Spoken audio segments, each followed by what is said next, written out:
Hola, ¿qué tal? ¿Cómo están después de tanto tiempo? Espero que estén todos bien, ustedes y sus seres queridos, su familia, amigos, que estén pasando este momento complicado lo mejor posible, ¿sí? La idea de este video es un poquitito hacer un repaso de lo que vimos esta primera parte del año. Si ustedes se fijan bien ahí, van a ver que está un poquito un resumen de todo lo que vimos y vamos a aclarar algunos puntos para que ustedes entiendan cómo va a continuar esta segunda parte del año.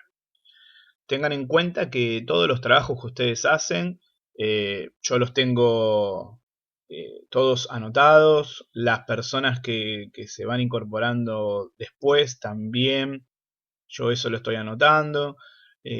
Ustedes saben que pueden subir los trabajos apenas los terminen, ¿no? Yo pongo fechas, plazos para poder seguir adelante, pues si no estaría esperando que entreguen un trabajo durante 2 meses. El que no entrega en fecha después lo puede entregar, ¿sí? La idea es que ustedes vayan trabajando cuando puedan, lo suban cuando puedan.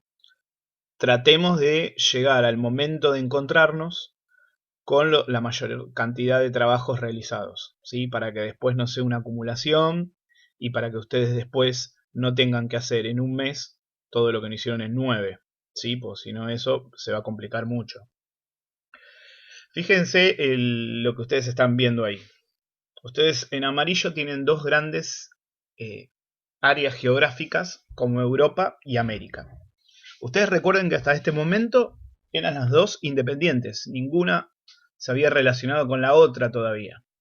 Si bien hay leyendas que cuentan que los vikingos habían llegado a Estados Unidos, a Canadá en su momento, no fue un contacto fluido como va a ver, como va a pasar después del viaje de Colón, ¿sí? Entonces, lo que nosotros vemos ahí es dos continentes que en ese momento estaban aislados y que corrían por carriles independientes, ¿sí? Con sus propios procesos.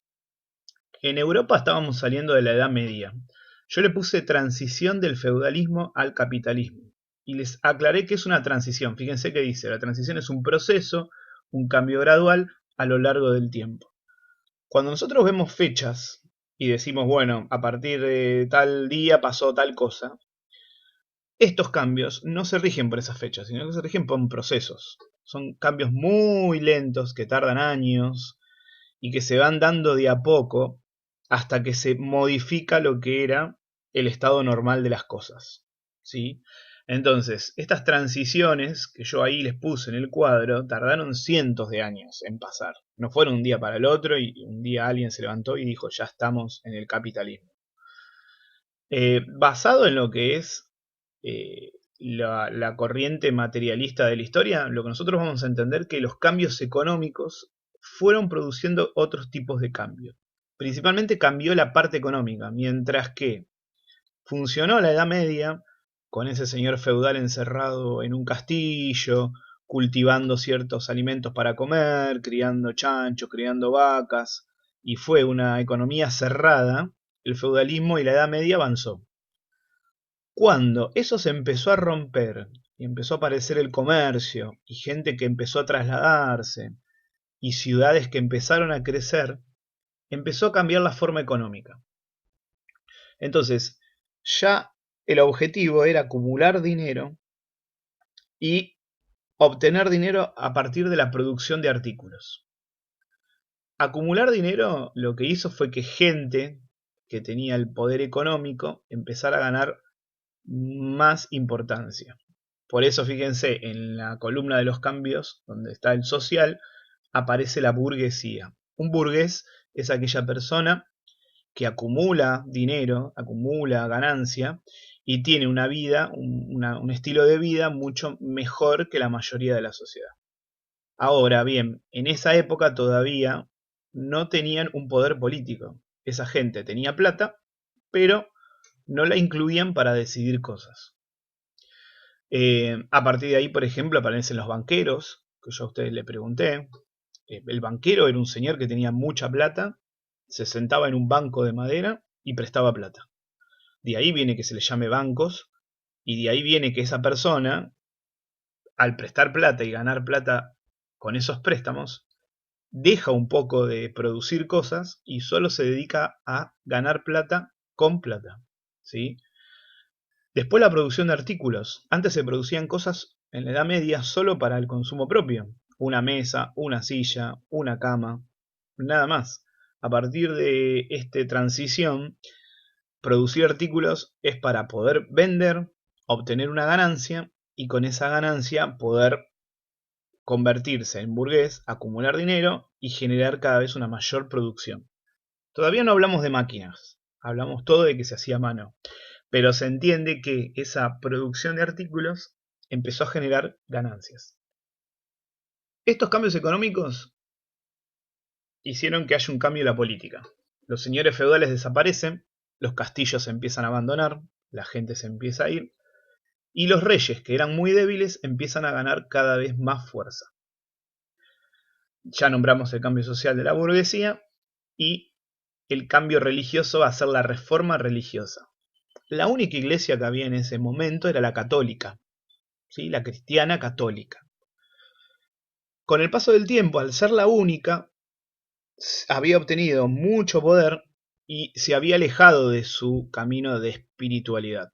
Los papas se compraban, los papas tenían familias, tenían hijos, estaban rodeados de mucha riqueza y lujo, oro, brillantes, piedras preciosas, ¿sí? Entonces la reforma religiosa va a llegar a romper eso y a generar una iglesia protestante. ¿Por qué ustedes esto que yo les estoy diciendo es importante que lo sepan?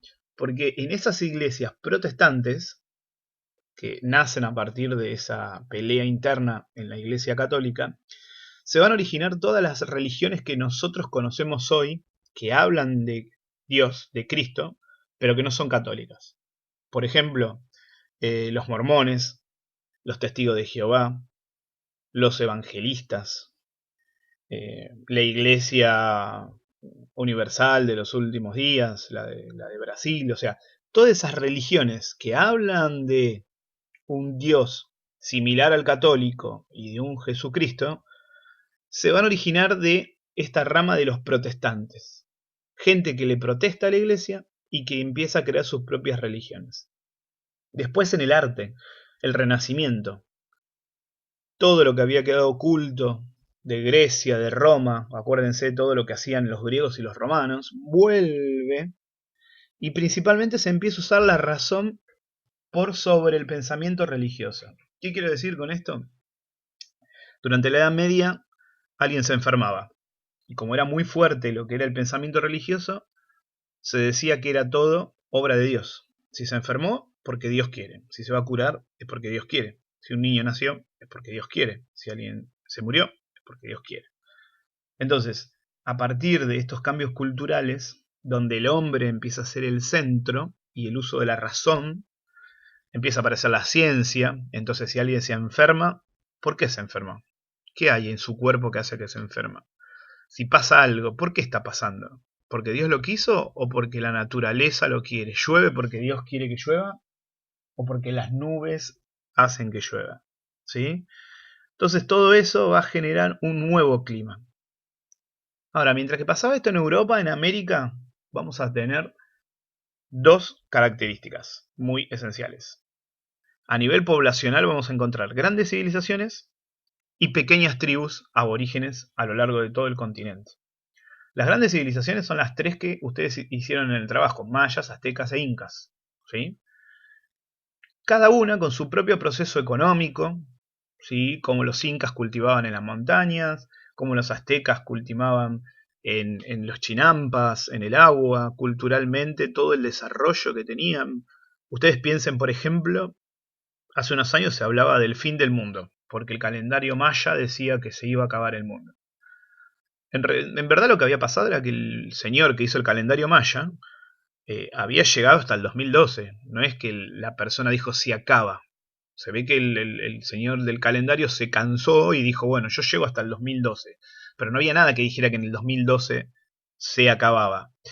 Ahora, fíjense que hace miles de años una persona había hecho un calendario llegando hasta el 2012 con una precisión increíble. ¿sí? Estas personas leían las estrellas, tenían cierto conocimiento de lo que era el cuerpo humano. Entonces, lo que nosotros vemos es que eran muy desarrolladas. Ustedes van a ver a lo largo de toda América grandes estructuras, pirámides, grandes esculturas. Es decir, hay un concepto erróneo sobre que cuando los europeos llegan a América, traen la civilización y acá eran todos unos bárbaros, unos ignorantes y unos salvajes. Eran distintas culturas, distintas civilizaciones, que iban por caminos distintos. Eh, Muchas de las comidas que hoy en día están en el mundo es gracias a que los americanos empezaron a dominar ciertas formas de cultivo. La papa, el tomate, el café, el chocolate, ¿sí? El ají, elementos que se utilizan y se comen en todo el mundo. Los americanos miles de años antes los habían dominado, los habían cultivado y los utilizaban. Entonces, el choclo, el maíz, fíjense cómo el desarrollo que tenían estas civilizaciones. Y después había miles, a lo largo de toda América, miles de pequeñas tribus, algunas autónomas, que eran aisladas y vivían en su territorio, y otras que estaban vinculadas a las grandes civilizaciones. Un ejemplo es acá el norte de Argentina, todo lo que era el área de Jujuy, ¿sí? Donde había tribus que pertenecían a este territorio, pero que estaban bajo el dominio de la civilización inca, ¿sí? Entonces, ¿qué es lo que va a pasar? Todos esos cambios que se dieron en Europa van a generar los viajes que nosotros vimos en el último trabajo. Adelantos técnicos, necesidades económicas, necesidades políticas, entre la competencia entre España y Portugal, todo se va a unir para que se genere esta época de viajes. Y ahí es donde va a entrar la discusión. Descubrimiento de América, encuentro de civilizaciones, genocidio americano en manos de los europeos. Descubrimiento, los europeos descubrieron América, pero América ya estaba descubierta. Había miles y millones de habitantes en América que tenían su vida, su cultura, su familia. Encuentro, y un encuentro, yo cuando me encuentro con un amigo, no mato a mi amigo o mi amigo me mata a mí y le roba el oro y le roba la plata y lo saquea. Genocidio, y habría que analizarlo. Busquen qué es la palabra genocidio en Google o en un diccionario y fíjense si les parece que va mejor la palabra genocidio. Todo esto es lo que vimos hasta ahora. Fíjense en rojo que aparece el primer tema de esta parte del año, que va a ser la conquista de América. Nosotros vamos a empezar a ver la conquista de América, la colonización y todo lo que es la explotación de parte de América en manos de los europeos a nivel económico, ¿sí? Más adelante vamos a volver a Europa a ver dos temas muy importantes, pero a esta primera parte nos vamos a manejar con todo lo que pasa en América después del descubrimiento, ¿sí? Así que bueno, no los molesto más. Ahora voy a subir el trabajo y a partir de esta nueva actividad vamos a ponernos a trabajar. Espero que le hayan entendido. Cualquier duda me mandan un mensaje, ¿sí? Un saludo para todos.